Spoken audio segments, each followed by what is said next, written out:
Hey guys, it's Zach here. Thanks so much for tuning in today. So I want to talk about a really important concept regarding voicings and string sets. So a string set is going to be a number of adjacent strings on the guitar, okay?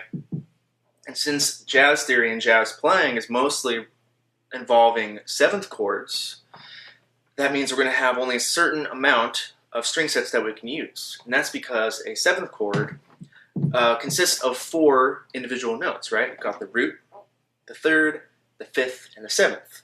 So that means 4 strings have to be together in a row.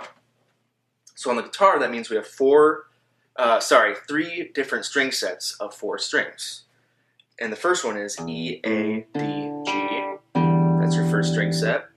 The next one is A, D, G, and B. The third one is D, G, B, and E. Okay? And we're going to be talking about the 5 basic families of 7 chords, which is going to be major 7, dominant 7, minor 7 flat 5, or half diminished, and fully diminished 7. Okay? So we're going to start with G as our root on the E string. Okay? That's the 3rd fret E string. And the nice thing about all these voicings is that they're going to have the same basic order of notes.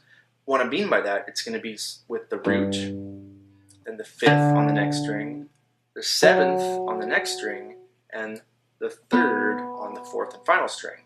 Again, all these voicings are going to comprise of the root, 5th, 7th, and 3rd. That's always going to be the order for all string sets, at least in this root position voicing.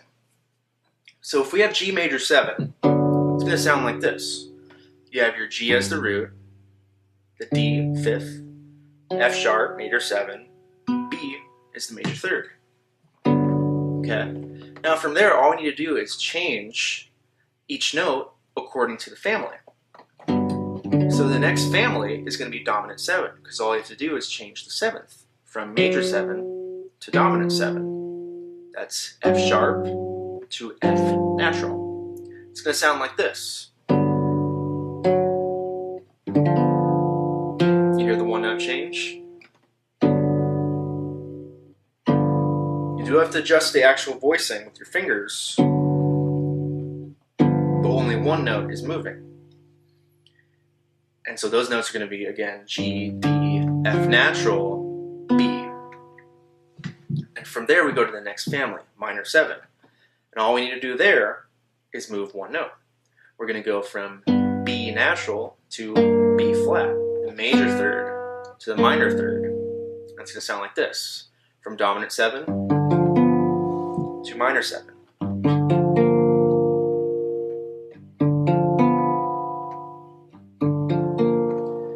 And again, when we're moving to each of these families in order, only one note is actually going to be moving. So the next one is minor 7 flat 5, or half diminished.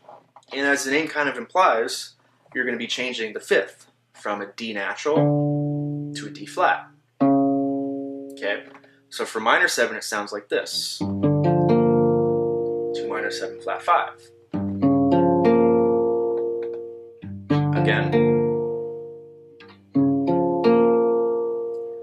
And the final move is going to be going from minor 7 flat 5 to a fully diminished 7th chord. And technically in diminished, it's actually a double flat 7. So our note is going to be from the F natural, which is our flat 7, right, to the double flat 7, which is E. Okay, so it sounds like this, from minor 7 flat 5. You see, you have to actually totally change the fingering for this one, because you can't use the bar anymore. So I'm using my middle finger on G, pinky on D flat, first finger on E, ring finger on the B flat. One more time.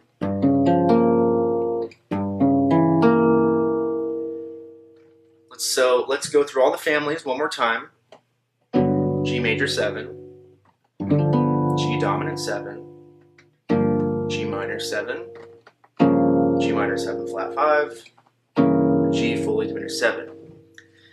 And as I mentioned, the shapes will be different on each string set, but the actual, the way the notes are ordered, root, 5th, 7th, 3rd, stays the same for the next 2 string sets. Now I'll make individual videos for that, but I just want to reiterate that it is going to be the same build for each one.